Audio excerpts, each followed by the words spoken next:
Jika dalam perjalanan safar ketika mengendarai mobil tiba-tiba terjadi kecelakaan karena kecepatan tinggi kemudian menyebabkan adanya beberapa penumpang yang meninggal dan luka-luka, apakah sopir tersebut berdosa karena ada korban? Jika diusut di peradilan biasanya si sopir akan dihukum beberapa tahun penjara. Jika sudah dihukum apakah dosanya sudah diampuni? Tentu dilihat di sini.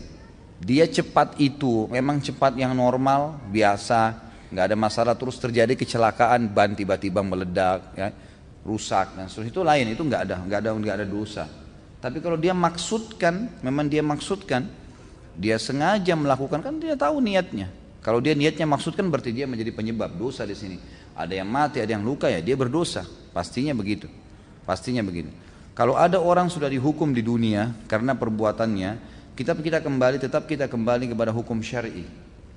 Hukum syar'i menjelaskan kepada kita ada dua jenis dosa. Ada dosa yang berhubungan dengan Allah saja, zina, tidak sholat, tidak puasa, tidak haji, antara dia dengan Allah. Dia taubat sama Allah, Allah terima, sudah selesai. Tapi ada dosa yang berhubungan dengan haknya manusia. Ini harus taubat kepada Allah dan mengembalikan haknya si manusia tadi. Seperti misalnya mencuri, menggunjing. Itu curi itu selain taubat kepada Allah, dia harus minta maaf kepada orang yang pernah dicuri barangnya, mengembalikan barang itu. Nanti ada bab dosa besar mencuri, itu akan kita panjang lebar bahas insya Allah. Maka di sini dia harus lihat, kalau dia memang sengaja ugal-ugalan bawa mobil, balap-balapan, akhirnya dia lihat ada orang yang saingin di sebelahnya, kemudian dia ikut-ikutan balap, padahal dia menumpang, banyak penumpang yang sana, dia terus kecelakaannya, dia berdosa.